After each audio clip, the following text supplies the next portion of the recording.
কখনো কি আপনার সাথে এমনটা হয়েছিল? কেউ আপনার নামের পেছনে বা আপনার ব্যবহারের পেছনে একটি লেবেল লাগিয়ে দিয়েছিল। আর তারপর থেকেই আপনি তার চোখে শুধুমাত্র একটি লেবেল হয়েই থেকে গেছিলেন।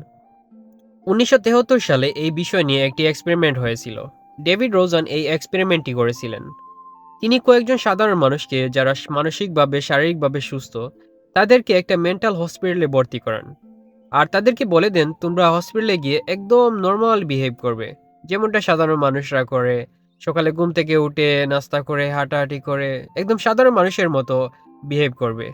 কিন্তু ডাক্তারদেরকে বলে দেন এই পেশেন্টগুলো মানসিকভাবে ভারসাম্যহীন। সো ওর কথা শুনে ডাক্তাররা বিশ্বাস করে নেয় এবং ওই লেভেলেরই একটা চশমা পরে নেয়। এখন ওই সাধারণ মানুষগুলো যাই করে না কেন, ডাক্তারদের কাছে মনে হয় কোনো না কোনো অ্যাংজাইটির কারণে ওরা করতেছে। কারণ ডাক্তাররা অলরেডি ওই লেভেলেরই একটা চশমা পরে নিয়েছে।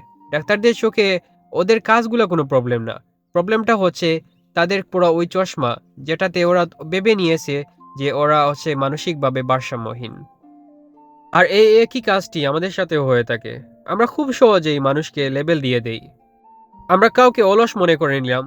এখন ওই মানুষটা অনেক পরিশ্রম করে একটু যদি রেস্ট নিতে চায়, তাহলে আমরা ভেবে নেই ও কাজ ফাঁকি দিতেছে। বা কাউকে বেয়াদব মনে করে নিলাম। এখন ওর ব্যবহার যতই ভালো হোক না কেন, আমাদের মাথায় ও বেয়াদবই থেকে যায়। আমাদের এই লেবেলের খেলা থেকে বের হয়ে আসতে হবে। নেক্সট টাইম কাউকে জাজ করার আগে এটা চিন্তা করবেন, আপনি কি ওই মানুষকেই দেখতেছেন নাকি আপনার দেওয়া সেই লেবেলটাকে দেখতেছেন।